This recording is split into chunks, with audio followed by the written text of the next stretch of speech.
पिछले प्रसंग में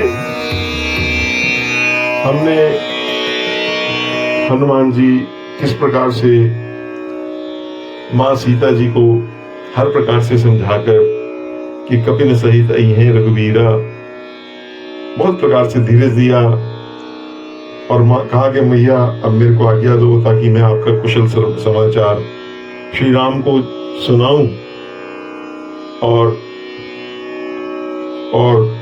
जल्दी ही सब कटक सेना कपि सेना लेकर हम इस पर लंका पर चढ़ाई करेंगे और सारा ये देवता सब लोग वो आपका श्री राम का सुजश गाएंगे, रावण मारा जाएगा, ये कहकर हर प्रकार से समझाकर हनुमान जी ने प्रस्थान किया है,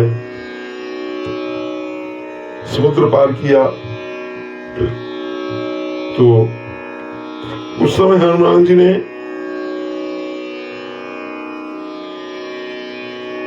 गर्जना करी है, महाध्वनि गर्जनी, इतनी बड़ी गर्जना करी है, मानो हम सबको कहा देखो तुमने, मैं ये उनकी विजय की गर्जना थी, हर्ष की गर्जना थी, आनंद की गर्जना थी। देखो तुम्हारी लंका सारी विध्वंस करके, लंका दहन करके मैं तुम्हें जीत कर जा रहा हूं। तो इस प्रकार हनुमान जी वहां से भारी शब्द हनुमान जी ने करा है, उसका वर्णन करते हुए रामचरितमानस में 28वें दोहे का हम पाठ करते हैं आनंद में।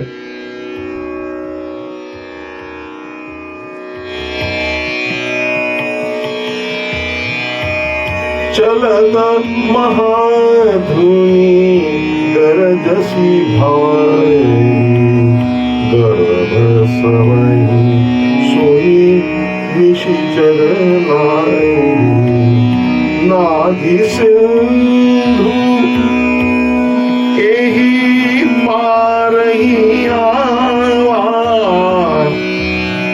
सबद किलाए कभी न सुनाए, हर्षे सब विलोगी हनुमाना नूतन जन्म कपिन तब जान, मुख प्रसन्न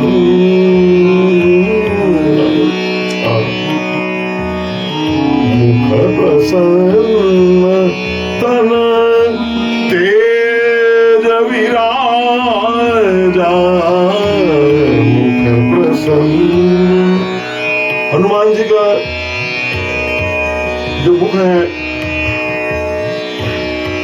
कितने प्रसन्न है हनुमान जी, क्योंकि उन्होंने हर्षित है, क्योंकि उन्होंने उस मुख को देखकर, उनके तनु का तेज देखकर वानरों ने जान लिया कि हनुमान जी ने श्री रामचंद्र जी का कार्य किया है। राम काज लगी तब अवतारा, मुख प्रसन्न, जामंत नहीं कर राम काज लगी तब अवतारा।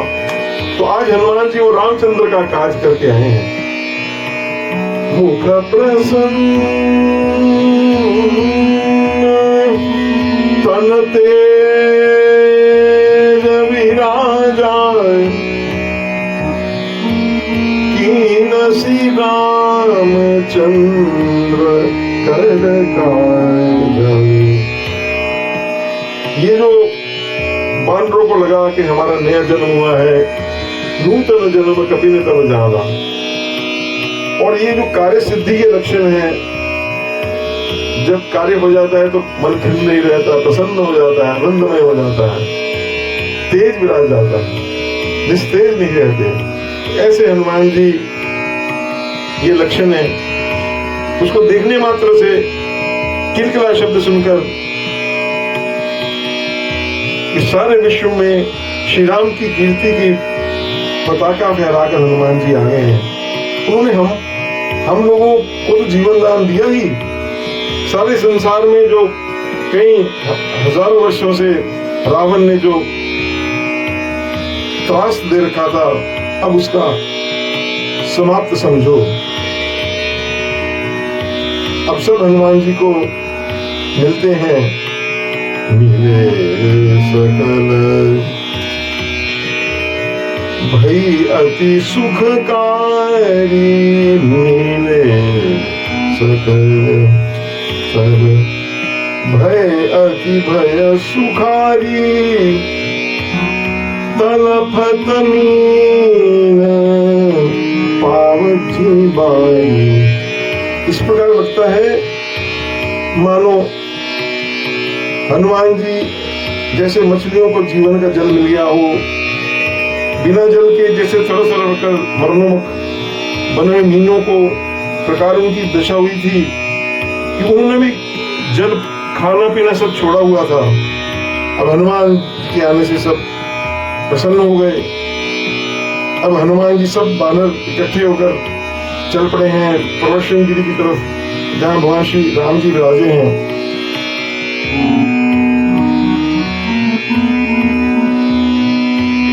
चले हर्षि रघुनायक पासा,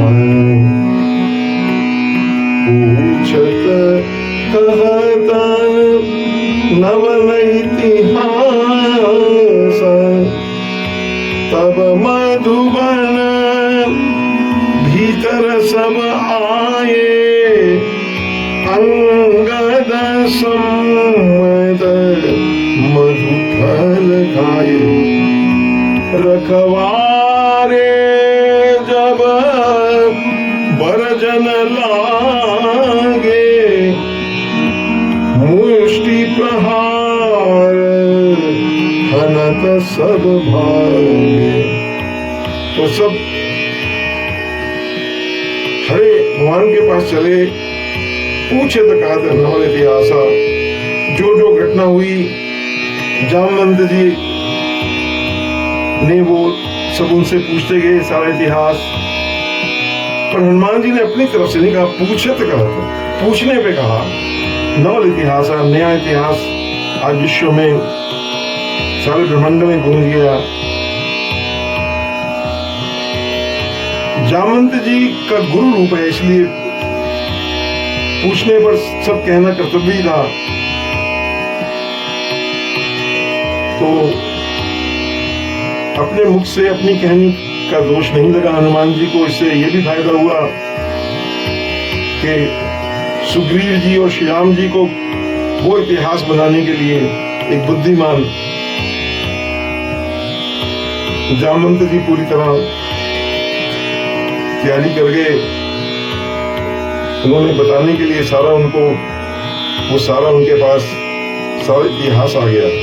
और अब जब आगे चले तो सबको भूख लगी थी, मधुबन रास्ते में आ गया। ये अभी भी है, आप कर्नाटक में जाएं जहां पे हनुमान जी का स्थान है। रखवारे, अब वो जो मधुबन था वो सुग्रीव ने बड़ा प्रिय वन था, वो किसी को भटकने नहीं देता। उसमें सुग्रीव के अलावा कोई जा नहीं सकते थे। वहां सुग्रीव के मामा जी दधिमुख नामक बलवान बानर थे, उन्होंने मना भी किया, पर वो कहाँ मानने वाले थे, क्योंकि साथ में युवराज अंगद थे। कहते चलो खाओ, खूब खाओ महाराज, क्योंकि राम कार्य की सिद्धि का उत्साह था। तो उसको रखवारे जब बरजन लागे, मुष्टि प्रहार जात सब भागे। वो सब फिर भाग गए, जाकर सुग्रीव जी के पास भाग गए, महाराज बचाओ बचाओ।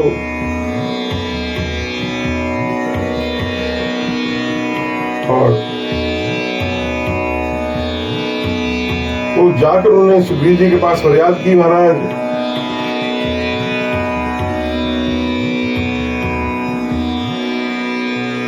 फरियाद में कहने लगे, जाई पुकारे ते सब बन उजाड़ युवराज। उनको ये लगता था कि हम ये फरियाद लिखाएंगे तो वो शायद